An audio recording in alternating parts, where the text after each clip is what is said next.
fu la politica inglese e francese a decidere che se per caso questi 4 matti che abitavano sulla portaerei si mettevano assieme, avrebbero comandato il Mediterraneo. E allora cosa hanno fatto? Hanno inventato i Savoia francesi, è arrivato poi il conte Camillo Benso, conte di Cavour, che non sapeva neanche parlare italiano, parlava solo francese e non parlava italiano, piemontese.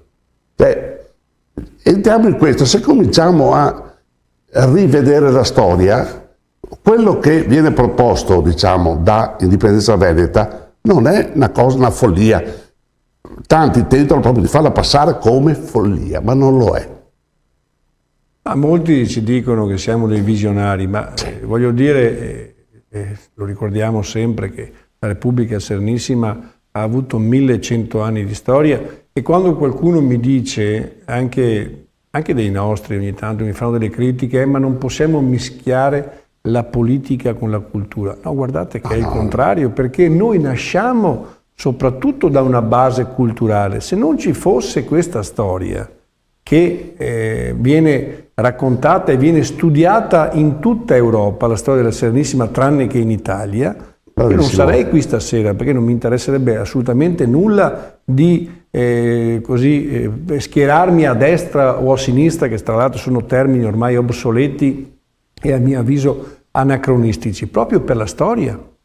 E sono anche portavoce, ne approfitto di dirlo, di un'iniziativa nuova che ha promosso Indipendenza Veneta con tanti altri amici italiani, anzi italiani della penisola italiana, con tanti amici che vogliono ritornare ad essere popoli liberi, con gli amici della Toscana, con gli amici della Sicilia, con gli amici della Sardegna, con gli amici della Val d'Aosta, con Paolo Vinardi, lo cito, dell'Arpitania, che molti non sanno neanche dove sia, che è nel Piemonte, vicino insomma ai confini con la Francia. Ecco, tante realtà che, come diceva Cossiga, no, questo paese è fatto di tante nazioni senza Stato e noi abbiamo bisogno di ritornare, di essere ancorati qui con le nostre radici. Quello che sta facendo la globalizzazione, o se vogliamo chiamarla la mondializzazione, è di strappare le radici, perché ci vogliono tutti uniformati, tutti con il pensiero unico omologato. Ed è gravissimo questo, perché purtroppo stiamo perdendo quello che è il nostro valore aggiunto, perché le tante differenze messe assieme danno un qualcosa in più. E invece c'è stata anche questa, diciamo così, politica della Lega in tanti anni che ha creato un odio che in effetti non esiste tra popoli. Esattamente. La contrapposizione nord contro sud non fa altro che premiare quello che vuole Roma, che ci vuole divisi. Esattamente. E poi i soldi che noi diamo, perché lo ricordo sempre, sotto il profilo economico il Veneto dà mediamente 18 miliardi l'anno, e lo scrivono anche molto bene Pevanato e Giovanardi in un libro che tra l'altro ho illustrato anche qua, mi sembra. Sì. No, autonomia, differenziazione e responsabilità. Il Veneto ha dato all'Italia dal 2001 al 2017 253,6 miliardi in più rispetto a quelli che lo Stato ha erogato, no? Esatto. Come servizi al Veneto. Pertanto rendiamoci conto però che questi soldi non vanno alle popolazioni, vanno scialacquati da una classe dirigente del Sud che ha bisogno di sfruttare questo, diciamo così, parassitismo, questo sistema di assistenzialismo per giustificare la propria esistenza.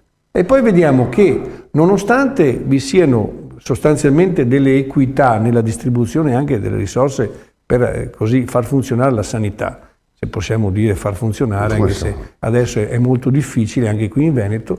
Ecco, in Veneto comunque abbiamo dei primati e vediamo l'ospedale di Padova sempre essere tra i primi anche d'Europa con certi tipi di operazione, e a Reggio Calabria ho visto un servizio su presa diretta che mi ha fatto rimanere esterrefatto, cioè un primario di cardiologia che non sapeva fare un pacemaker e che di fronte al giornalista chiedeva: ma questi macchinari perché li avete acquistati?